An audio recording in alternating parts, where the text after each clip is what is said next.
back to the show. My name is Brian Eskow, and this is Searching for Political Identity. Great to be with you, and I'm glad you're here.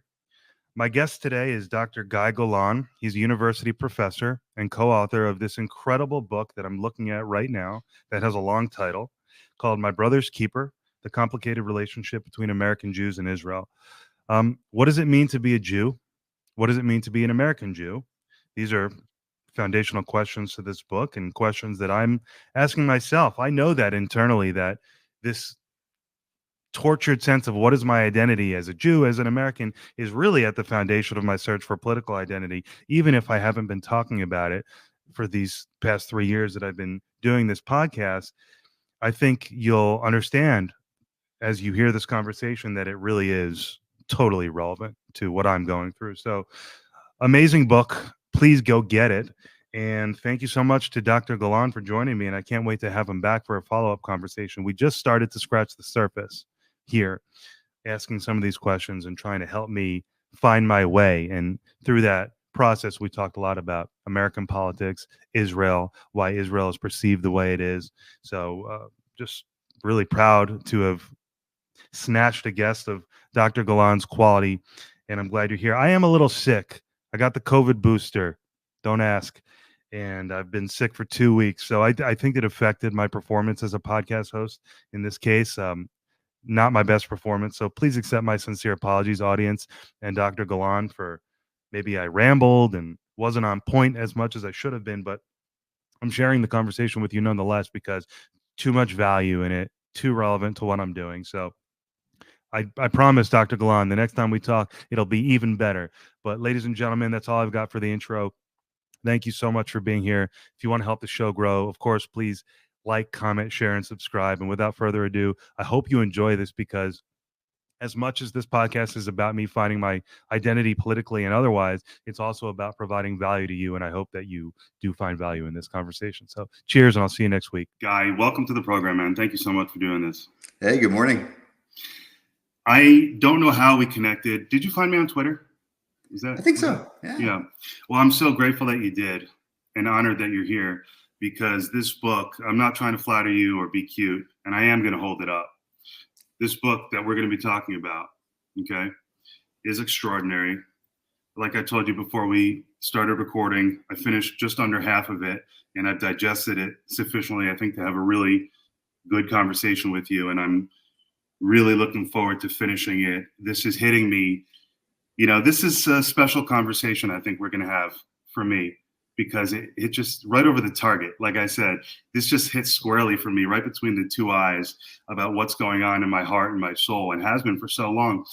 The reason I started this podcast, Guy, for so many years, I felt torn growing up with my conservative Jewish cousins, who I love and respect and admire so much, hardcore Zionist, and my progressive father, who's a Reformed Jew and less of a tie to Israel. And after reading much of your book, I now understand that tension a little bit more, but feeling torn between two worlds, in the Jewish, just alone the Jewish identity, and then the political identity, going to law school, coming from a Democratic background and studying critical race theory, which I think we will definitely talk about because it's relevant. So all these things that I've been thinking about for the last few years and for the last many years are really coming to, the forefront of this book. So it's really incredible. And I really recommend anyone who's Jewish or interested in this concept of the relationship between Jews in America and Jews in Israel, or Jewish identity, American identity, should definitely read this book. Once again, thank you. And it's an honor to have you. So much of this is really not just the story of Israel and America and Jews, the different Jewish groups, but American identity too. What does it mean to be American? I mean, there is so much going on here. So much of what we're going to talk about is relevant to the political discussion that we're having in America today about globalism and nationalism, right? So it's almost difficult for me to figure out where to jump in. But would you agree with me that these thoughts about Trump and nationalism and critical race theory, which is itself kind of a conversation about assimilation, and with Black Americans, these concepts are all related, are they not, to a sense of political identity? And what is your reaction to that long-winded, jabbering introduction? I love 3 minute questions. They're great. Haha. Yeah. Look, Israel is really an interesting country. And think about it, Brian. Everybody in the world has an opinion about Israel, and everybody talks about Israel. If you look at news media coverage, Israel gets more coverage per capita than any other nation on earth by far. It's not even close, right? So you had the war in the Congo where millions of people died. Most Americans never heard of it. Right. 500,000 civilians died in Sudan. Have you ever heard of that? Right. 500,000 civilians died in Syria. Did you see marches across college campuses and demonstrations and boycotts? You didn't. So why is everybody so fascinated with Israel? And the answer is that Israel is a thorn in the West. And it's a thorn for the West, and especially for the left in the West, because Israel is the only Western nation that is both proudly nationalistic and proudly religious. And when you really look at the ideology of the left in the last 50 years, there is a clear rejection of both religion and of nationalism. And the easiest way to see it is when the left criticizes Trump supporters, they call them Christian nationalists, right? So they use it as a four-letter word, right? Israel is a proud nationalistic nation and religious nation. Right. Yes, this idea, and this is part of the reason why I felt myself drifting a little bit to the right lately, is like, when did it become a dirty word to say that you're a patriot or to say that you have pride in your country? But it does seem, like you say in the book, and like I got exposed to firsthand studying critical race theory in law school, that it's all of a sudden an oppression narrative. Everything is oppression. Nationalism is colonialism. And you write in the book about how nationalism at one point was the reaction to colonialism. It was the antidote, excuse me, I'm under the weather and I'm still waking up, antidote to colonialism. And now it's viewed as a poisoning in the body. So are we returning to, so globalism is really a way for people on the left these days to feel vindicated about rejecting this colonial national structure. And is this a return to imperialism, though? So there's a broad historical view that you can have about this, but the oppression narratives are certainly on the rise. I felt that, and that is a large influence on why I'm searching for my political identity nowadays. Listen, absolutely. So, it's kind of like the stock market. People overreact to the upside and to the downside, right? So after World War II was the height of nationalism and the form of fascism. And that brought us an absolute disaster. Tens of millions of people died across Europe. So after World War II, there's a complete rejection of nationalism, and Europe moves from the far right to the far left. And what we see in the course of the next 50 years is an attempt to erase identity, national identity. So Europeans move away from being Italians, Spaniards, and Frenchmen and towards being Europeans. Borders are erased. Anybody who's in the EU can work anywhere in Europe. Anybody can move anywhere in Europe and consider to be just as French, just as Swedish, just as Danish as people who've lived there for 500 years. And currencies. Think about currencies. The national symbol, your country's currency, is erased. So no longer do we have the lira and the franc, right? And those are replaced by the euro.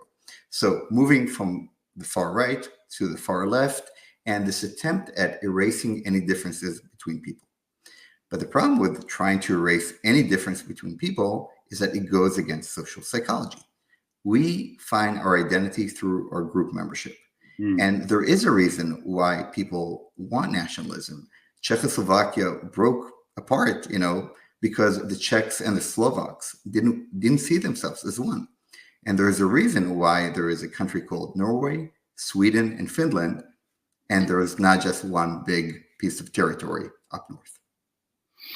Yeah, and America is an interesting place because we are different than these European countries and I don't know about the Middle East as well, but they have these people have historical ties to land. And so I guess this gets into the question of what is Judaism and what is the relationship to the land of Israel? So let's get into, I think, the first topic that you hit in your book that it resonated so hard for me, which was this idea that Reformed Judaism basically was born out of the fact that Jews were successfully able to assimilate into the United States. And well, the United States. So was it born in the United States or Europe as well? No, it was born in Europe, right? It was So born in Europe. Jews lived as marginalized people and did not receive citizenship for most of their history when they lived on the European continent. Then in the late 1800s, the emancipation movement began. And Jews were offered a simple deal. Take off those funny hats, take off the funny clothes, stop being so different, and become regular European, right? So emancipation opened the door for Jews to become citizens of Germany and Holland and France. And Jews took that emancipation deal, and it worked really well for them for about 100 years. Emancipation led for Jews leaving the shtetl, right, the separate life, and joining and becoming regular Europeans. And Jews rose to the very top of all European positions, including during World War I. Jews were in leading places in Germany. So everything worked out really well for the Jews in Europe for about 100 years until it went wrong. And you know what happened in the Holocaust. Right. And so, as you write in the early chapters, Jews did, after these horrors, become, over time, have success being emancipated and assimilating, and then they shed the religious identity, or not the religious identity, but the national identity and some of the other cultural identities to blend in. And so now we have this dichotomy, this split within Jewish people, which is to say that some feel that Judaism should move forward in time, and these are the Reform Jews, move forward in time and blend further and weave, as you say, into the cultures and spiritually enlighten the host nations, but to blend in, not to go backwards, whereas the non-Reform Jews, the Jews who have settled in modern day Israel, or returned, you might say, say no, the vision is to moving forward is actually moving backwards physically, geographically to the land of Israel. So it's this split. Well, let's simplify. Okay, so when we talk about American Jewry, we're talking about, roughly 2% of the population of the United States, about 8 million people. And because of intermarriage, it's really hard to count the Jews, right? If you marry a Gentile, are your children Jewish or not, right? So it gets really hard to count. But out of those roughly 8 million Jews in the United States, about 70% fall under the larger umbrella of the Reform movement. And you have under that conservative and constructionist and all types of splinter groups. But what is unique about Reform Judaism is that it serves a purpose. And its only purpose is to allow Jews to live in a land of Gentiles as minorities, right? So the entire attempt of the Reform movement is to allow Jews to be able to drive to synagogue on Saturday because, your synagogue is far away, and not to hold on to the, many requirements of kosher food and of dress and, of eating, certain types of meats and all of that. So basically to become regular Americans. Now, you have to understand, Reform Judaism only really exists in the United States and maybe in tiny parts of Europe these days. In Israel and in most of the Jewish world around the world, there is Judaism, and Judaism has stayed the same for the last 5,000 years. So the Reform movement really gives an answer to problems of Jews who live as a minority in the United States. Yeah, it's a unique problem that people like me have, this internal split of I've been told from the Reform movement that Judaism is just a religion. And so you're an American. I'll tell you a story that actually, if I had my wits about me, I would have started with, because I would have said, Guy, I have the perfect story to open this conversation. Let's start over. Go ahead. Let's start over. No. So I was on my birthright trip. I was 20. I'm 34 now. So 14 years ago, I'm doing my birthright trip, and I never felt connected to Israel. I never felt particularly Jewish, but I managed to allow my mom to convince me to do this. Honey, do it. You'll have fun. I love the accent. Go ahead. Yeah, I had a blast. I had a great time. And on the second to last night, I called my grandma from Tel Aviv, who grandma lives in New Jersey, how you doing, Grandma? How is it? I said, I'm having a great time, blah, blah, blah. And she goes, do you feel like you're home? And I said, Grandma, I'm from New Jersey. So that sums up this quandary of like, wait, am I home? Why would she say that I feel home? So even though I went to Hebrew school and I was bar mitzvah, I understand intellectually this concept that I'm supposed to be connected to this land, but it's a strange feeling to be an American Jew. Well, it's a wonderful thing to be an American Jew, and it's wonderful because you get to live in the greatest country on earth, and it's the greatest country on earth. The reason why it's so great, especially for Jews, is because until a year ago, this was the only country where American Jews or where Jews never had to deal with institutional anti-Semitism. So, as you know, in Europe, anti-Semitism was a national sport for hundreds of years, and governments use anti-Semitism as a way to scapegoat and as a way to really activate their base when needed. So, you know, when there was a recession, they would blame the Jews and send, you know, their supporters to go and burn villages and rape, you know, Jewish women and plunder and all of that. You never had that in the United States. Never, ever, ever. I'm not saying Jews didn't face anti-Semitism at an individual level, but in the institutional level, Jews never experienced anti-Semitism in the United States. And this is why you didn't have to deal with your Judaism. And this is why Reform Jews were just like, yeah, we're chilling. We're Americans who also happen to be Jewish, right? Right. Now, one of the main concepts in our book is that you can really understand one's political ideology and political identity. So I know you're searching for yours, and we're going to try to help you today. One of the key predictors of your political ideology, where you find your political home, is your religiosity. So it's very simple, right? American Jews, remember we said 70% of them are Reform and not very religious. We have very high rates of atheists and agnostics amongst American Jews. So overall, American Jews are some of the lowest in terms of overall religiosity. And when we say religiosity, we mean how important is religion in their everyday life? How much guidance do they get in their everyday life from their religion? So because they're so low in religiosity, American Jews, and for other reasons, have always been a part of the Democratic Party and the political left, right? And because the political left is the home of people who are trying to fit in, trying to find their home. So when Jews came to the United States in the mass immigration in the early 1900s, they settled in New York City, in the Northeast, and Baltimore, and they quickly became a part of the Roosevelt coalition of FDR, ethnic whites, you know, Italians, Irish, Polish, right? And the whole thing was, hey, let's fit in, let's have everybody love us, and let's be champions for the weak. And ever since then, Jews were part of the social justice movement, right? Yes. And I don't mean the BLM movement. That's not social justice. I'm talking about, you know, labor rights. I'm talking about civil rights, the civil rights movement in the 60s. Jews were like hand in hand with Martin Luther King, like from the early days, the gay right movement, right? So Jews were always a part of this coalition of the oppressed.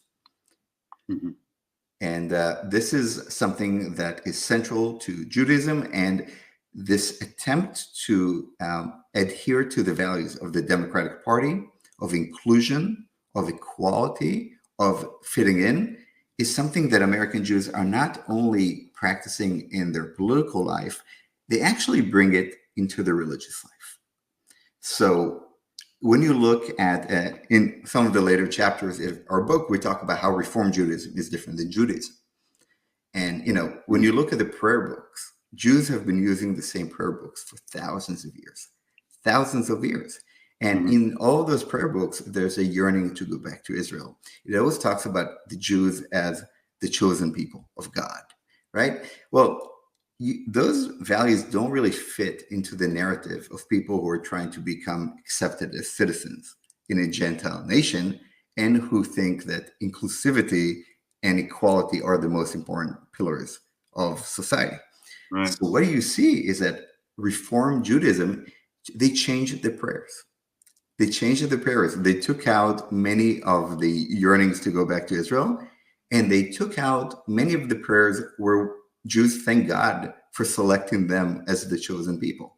And they replaced that with language that is very similar to language you will hear in democratic circles. Yeah, it's quite unbelievable. I mean, you have so much.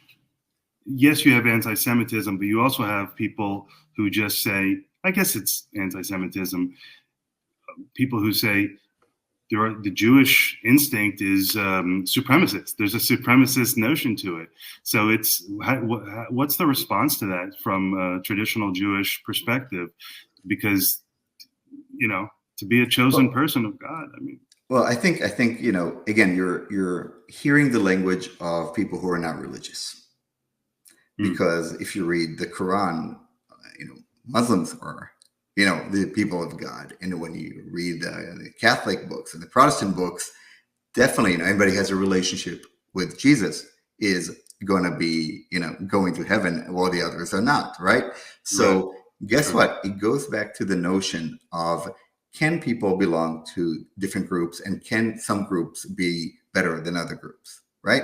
Is there such a thing as right or wrong, or is everything relative, right? Right. So again, the left in its ideology of everybody is inclusive and everybody's the same and there are no differences between people, right? Though that paradigm is not consistent with the paradigm of religious people.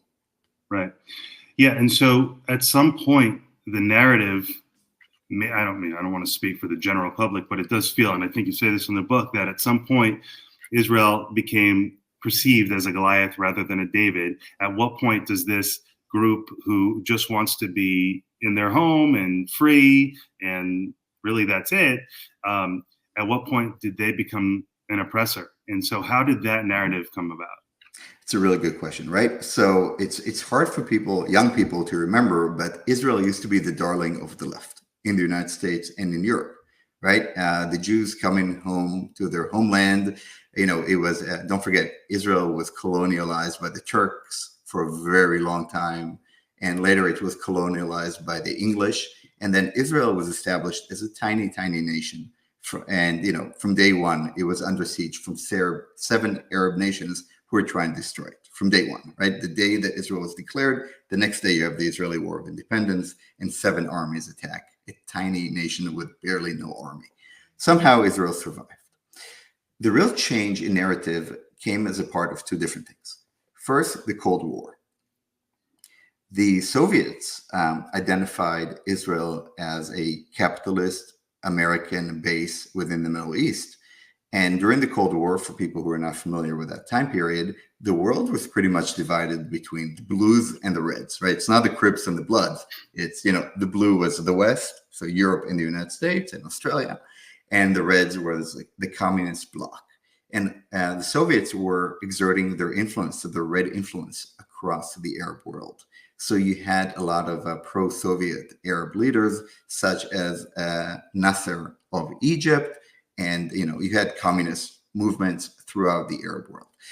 At the same time, Israel was, after the 6-Day War, was 100% with the West, with the United States, even before in '56 with the British and the French.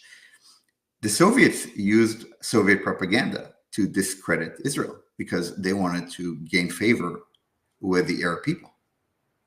So that's where this narrative on the left turns from pro-Israel to anti-Israel.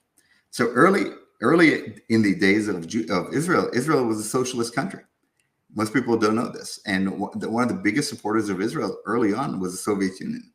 Mm-hmm. So Israel started out as a socialist country, and we had the kibbutz movement. I don't know if you ever had been in a kibbutz. It was a collective society where everybody worked according to their ability and received according to their needs. It was, oh my God, socialism 101. So in the beginning, early days, Israel is the darling of the socialists, of the communists, of the left. Then Israel moves away from that model, becomes more of a capitalistic nation, and that's the first thing. So that's the first thing that led Israel to turn from David to Goliath. right? The Soviet Union trying to discredit it to gain favor with the Arabs. Mm-hmm. But the second thing is the rise, and you can speak about this a lot because you took that class, and luckily enough, I never had to sit in a critical cultural, what's it called, critical race theory Mm-hmm. class. Mm-hmm. Complete waste of time, if you ask me. And you can ask me why in a second. But this notion that everybody in the world is either an oppressor or an oppressed, right? How cookie cutter is that? In the very, very complex geopolitical world of the Middle East, where there are a million details to understand, comes a paradigm that says, look, it's very easy to understand the Middle East. You have the good people and the bad people, the oppressors and the oppressed. So Jews are European and Arabs are native people, and therefore the Israelis are the colonialists and they're no good. There are many holes in this story. First of all, most Israelis are not Europeans, right? Jews have lived in the Middle East longer than Muslims have lived in the Middle East. Jews lived in Yemen. Jews lived on the Arab Peninsula of Saudi Arabia. Jews lived in Iraq and Iran way before Islam came. And do you know how we know that? Because in the Quran, there are descriptions of battles where the Prophet Muhammad kills Jews, right? So the Jews have always been in the Middle East, and more than 50% of Israelis come from the Middle East. So are these the Europeans that all the college kids with the kafiyas are wanting to send back to Poland?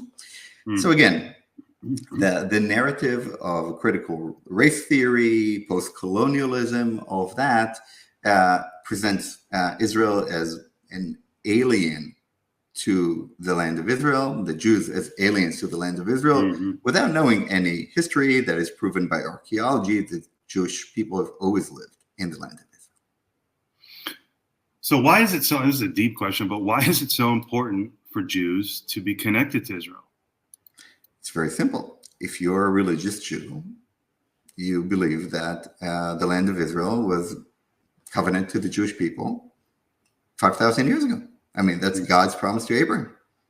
Right.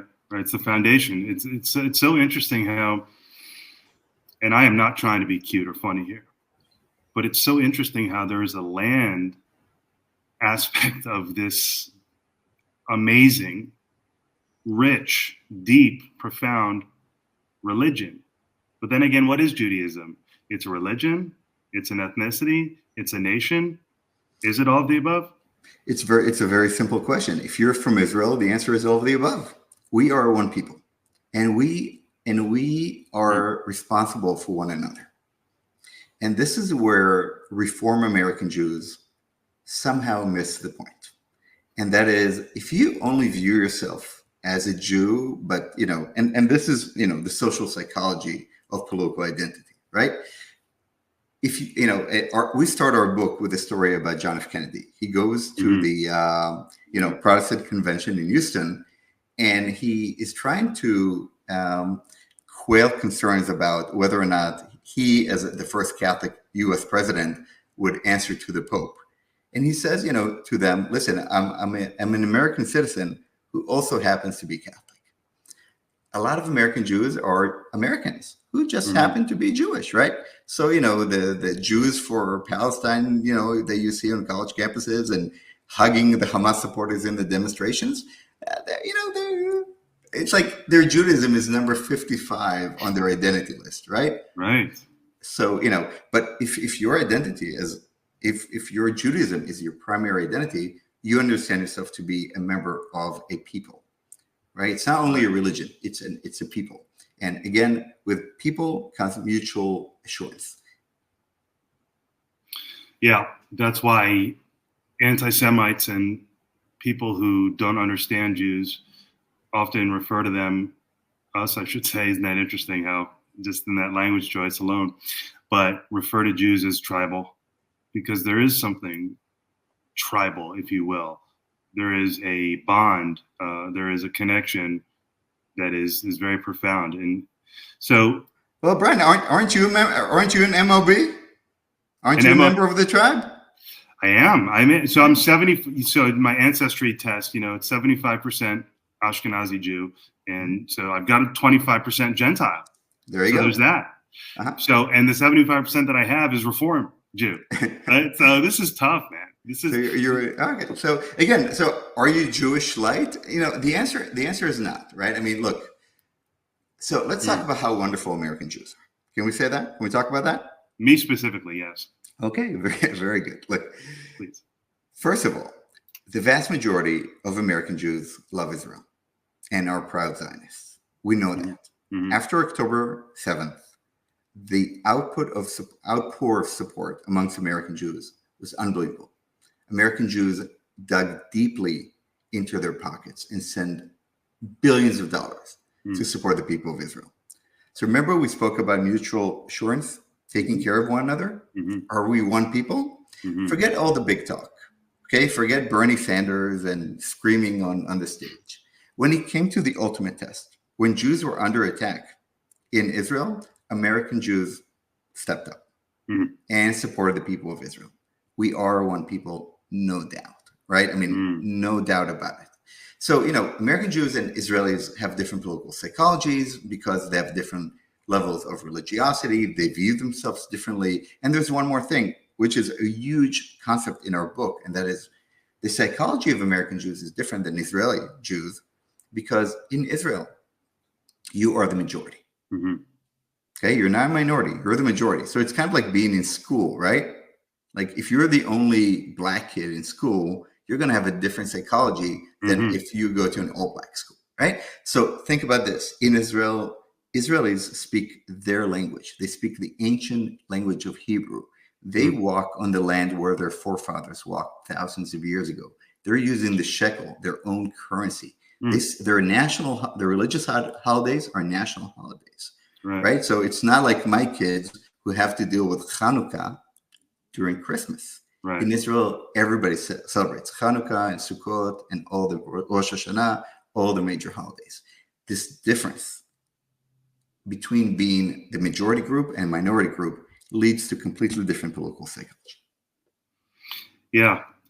The thought, I didn't really want to take it in this direction, but the thought that comes to my mind now is referring back to some of these people, some who are fairly called anti-Semites, and others who you might say are just people who believe in Christian nationalism. They believe that America should not be a multicultural institution, but a white Christian nationalist place. I don't know why my mind went there, but you can understand maybe talking about the fact that a nation exists that is religious in this.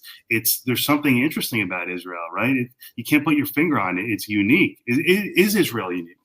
Well, again, you just pointed your sociological discomfort with the concept of religion and nation and the combination of the two. So I've been raised to, right? Have I not been raised to in America? It's just not the culture I was raised in. So Brian, take our I think some of the last two chapters in our book talk about. So I think it's chapter 12 talks about why Christian Zionists or evangelical Christians love the Jews. I didn't say love Israel. I said love the Jews. And the next chapter, which you haven't read yet, is why do American Jews distrust evangelical Christians? And this is a really interesting thing that most people don't know about. When it comes to the fight against anti-Semitism in the United States, the allies of the Jewish people are not the left. It's the right. Evangelical Christians have done more to fight the BDS movement, have done more to fight anti-Semitism on college campuses, have done more to fight the anti-Israel narrative in politics. Nobody's done more than the evangelical Christian group, right? So organizations like Christians United for Israel, John Hagee, and Gateway Church, where I live, right, in Dallas, and all the mega churches in the South, those are the best friend of the Jewish people. Right. How do you feel sociologically about that? How would you feel if I invited you to an evangelical Christian church? Would you feel comfortable amongst 100% comfortable? Yes. Good, you should, because those are your friends. Do you ever watch the show Everybody Loves Raymond? You know that show? I used to watch it. Sure. All right. So do you remember the wife of Raymond? Yeah. All right. So Patricia Howell, I believe is her last name. She is a wonderful person, and she just started after October 7th. She started a group called, I think it's 072. Actually, I'll look it up, right? So the purpose of, and again, Patricia, I'm sorry I forgot the name of your organization, O7C or something like that. And the purpose of her group is to build bridges between Christian churches and the Jewish people. And there's so many outreach programs like it. Evangelical Christians view anti-Semitism as going against the word of God. Right. They believe in the promise that God made to Abraham. They believe, there's a quote in our book, those who bless the Jews will be blessed, and those who curse the Jews will be cursed. Have you heard anything like that on the progressive left in the last 10 years? No. Yeah. So why has the progressive left developed such a disdain for Israel? You said in that class, right? Critical race theory, oppressors and oppressed, right? Europeans versus native people, good guys versus bad guys. Yeah. And this is like, you think you're looking for your political identity? Progressive Jews are looking for their political identities. So in the last, as I said, Jews were always a part of the left, always. Civil rights movement, labor rights movement, women's rights movement, gay rights movement, trans rights movement, fighting Islamophobia. Jews were always there. And they want to be there and I'm so ignorant, so just take the statement for what it is. They want to be there for what they view as an oppressed Palestinian people. And so what do you say to them? I have no problem with that, but they have a problem with that. So about when the critical race theory garbage surfaced up, right? When the post-colonial, and you have to understand, this post-colonial narrative came from college, university. I'm a university professor, okay? These post-colonial so-called scholars, they used to be like the weirdo in the end of the hall that nobody spoke to. But in the last 10 years, they moved from the end of the hall into the department chair's office. And their influence in academia has become very, very wide. And this is where this very dangerous and very divisive ideology comes into play. And this ideology has no room for Jewish people. None. Jewish people are now welcomed. And let me show you how, okay? I'll exemplify it very easy. If you are a member of the social justice movement and you're a Jew, you're presented a litmus test that is unique. You have to choose. Are you a social justice warrior, like Jews have always been in America, or are you a Zionist, meaning you support Israel? You can be both. Brian, do you think Arab Americans are asked to pledge their allegiance to the social justice movement or to their support for their home country? Right. Do you think Persian Americans did, or Indian Americans? No. Why? Why? You tell me, please. Why? Because deep in the heart of the post-colonial movement is a view of the Jewish people as white people who are white supremacists, right? Now, it's completely idiotic. Most Israelis are not Europeans, right? They're from the Middle East. My wife is half Turkish, half Iraqi, right? And if you want to talk about the Palestinian people and oppression and all of that, we can talk about that. But can Jews become members of the far left of the progressive movement? They're having a really hard time. Yeah, and I'm not equipped or prepared to instigate a conversation about, I'm not trying to avoid it either, but I am simply not prepared to initiate a conversation about the oppression or lack thereof of the Palestinian people. I just don't know the history enough. Well, how about I throw something really quick at everybody who's listening, okay? The Israeli-Palestinian conflict is super complicated. Super complicated. And anybody who shouts, kill all the Arabs or kill all the Jews or kick everybody out from this side or the other one, or a two-state solution and, let's just have a ceasefire and everything will be okay. They simply are ignoring the complicated nature of the conflict. If there was a simple solution and Israel could stop the occupation or, living together with the Palestinians, it would happen the next day. Trust me, the two people don't want to live with one another. So how should we view Israel then, as just any other country that deserves its respect? Or is this a stabilizing force in the world? Is it a destabilizing force? How should we view Israel? Well, let's touch on three different concepts. Okay. First of all, should Israel exist? Right. It's a ridiculous question. Everybody's talking about, does Israel have the right to exist? How many people are talking about, does Sudan have the right to exist? Does Iran have a right to exist? Does Pakistan have a right to exist? Have you ever heard a conversation about any other nation? 197 in the world. Have you ever heard anybody talk about any other nation? Does it have a right to exist? Even the Right. worst dictatorships, anybody say, Right. does North Korea have a right to exist? So question number one, why is it that the only country that people ask, does it have a right to exist? Why is it Israel? I'll let you decide. Second thing, what is Israel? Israel is a European country in the Middle East that is clashing within itself in the pull and push between left and right, between Europe and the Middle East, between modernity and tradition, and between globalization and nationalism. And all these tensions that I'm talking about reflect themselves every single day in Israeli politics. I don't know if you know this. While the Israeli people are 100% united in their love for one another, they're 100% divided in their politics. That's amazing. That's quite deep. And so it seems sustainable. Is it sustainable? Is that sustainable? Israel is a miracle. Israel was built on the ashes of the Holocaust. And when the Israeli people started their country, there were less than 500,000 people. And they were surrounded by hundreds of millions of Arabs who wanted to kill them all, right? I mean, the attempt to kill the Jews was from 1948, day one. Fast forward 60 years. Israel has 10 million citizens. 20% are non-Jews, 80% are Jews. Israel is a beacon of technological innovation. There are more companies traded on the NASDAQ from Israel than there are of any other nation on earth, with the exception of the United States and China. How is it that a tiny, tiny nation of 10 million, tiny, right? I mean, there are cities in India and China that are much bigger than this country. How has it survived?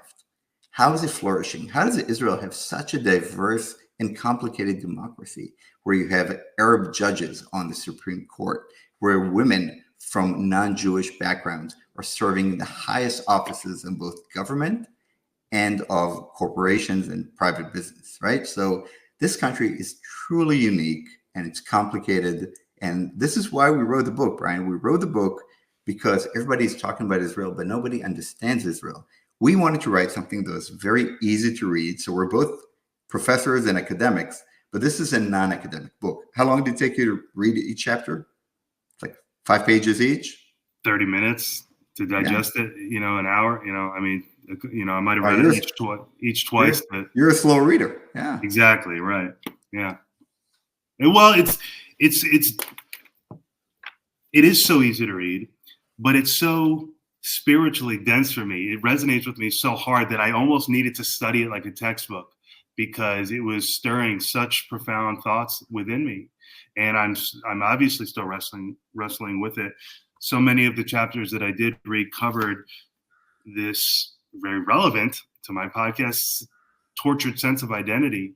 And so you mentioned that something in some of the later chapters that I hadn't gotten to, you mentioned a salad bar metaphor for religion. Can you explain to me what that is?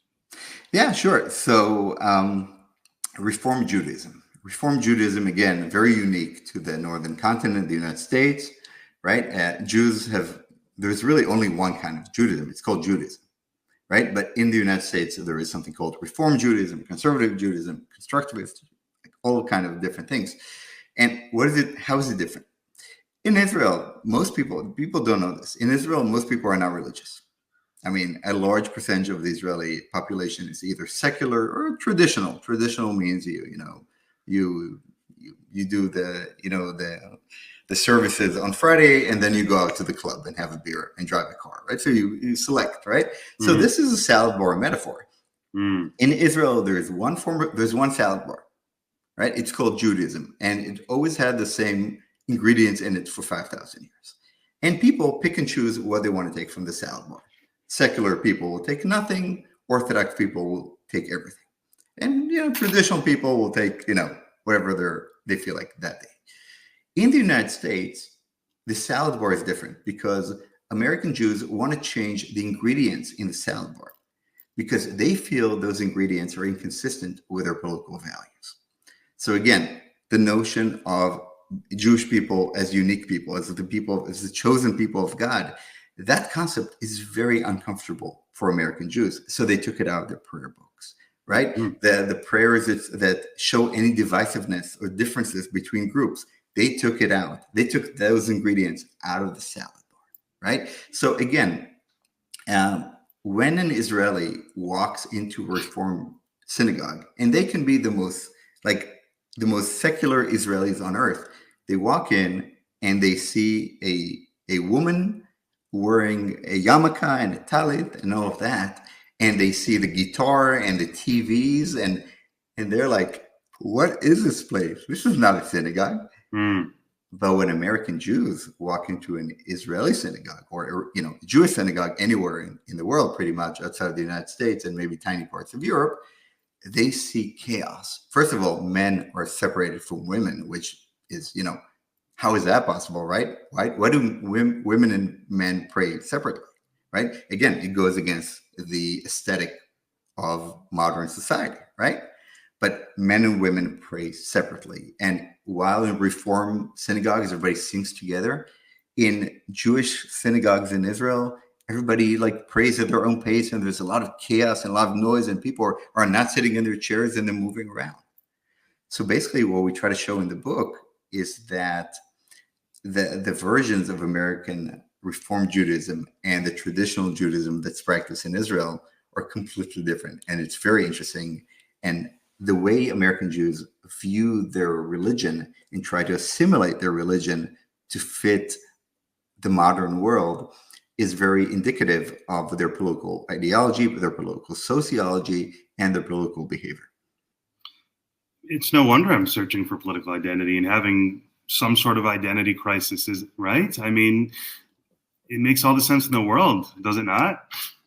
Well, I'll give you another one. You're having a hard time finding your political home because you are an American. We live in the most individualistic country on earth, right? So in the United States, what is our common narrative, right? Individualism. Individualism, football, freedom, and Bud Light. Ironically, right? the common narrative is individualism. Absolutely, and individualism is the most American thing on earth. Israel is a highly collective society. In Israel, as a child, you're taught about the Holocaust. You're taught about the struggles. You're taught about the fact that our people are endangered and that you have a role to play in conserving the Jewish people. You are a part of a very old and rusty train that goes back thousands of years. So when you feel like you're a part of something that's much bigger than yourself, you don't need to search because you already are home. Yeah. I'm wrestling with all of that. And, I'm drifting in this political climate in America. It's easy, I think, for free thinkers, independents to, if not lean right, to be a little put off by what the left is doing, whether it's the process for choosing the president or the substance of what they've been saying. But I am wrestling with not only the currents in American politics, but my own sense of who I am and trying to discover that. There's no question about it. And so it's I think, Brian, I think you should enjoy your journey. You're not supposed, the thing that absolutely drives me nuts about college protesters is their level of confidence. You have 18-year-old children who have no world experience. Exactly. I say to these people, where do you get this confidence? Right. So they come in and they shut down 70-year-old speakers, and they're like, "You don't know what you're talking about. You're a racist. You're a bigot because you disagree with me. Your opinion is not legitimate. I'm 18. I took genocide studies class. I know everything about the world." Mm-hmm. The beautiful thing about our identity, our religious identity, our political identity, our individual identity, is that it's a journey, and it is the journey that brings us to our identity, and it is the journey who makes us who we are. Yeah. Well, I hope that in my slightly under the weather, state did enough to draw out from you this incredible information that's in the half that I read is incredible. I'm gonna obviously post the link in my show notes because I couldn't recommend the book more. It's so helpful to me. It's so important, this conversation. It's so important that we connected. I can't thank you enough for sending me the book. What do you see for me in the future, identity wise? What do you think? Only good things. Well, I guess we'll leave it there. So thank you so much. Is there anything else, any final thoughts you want to share with the audience, or do you think we did enough teasing to make anyone interested in this subject want to go grab this book? Yeah, sounds good. Thanks for having me. Thank you so much, sir.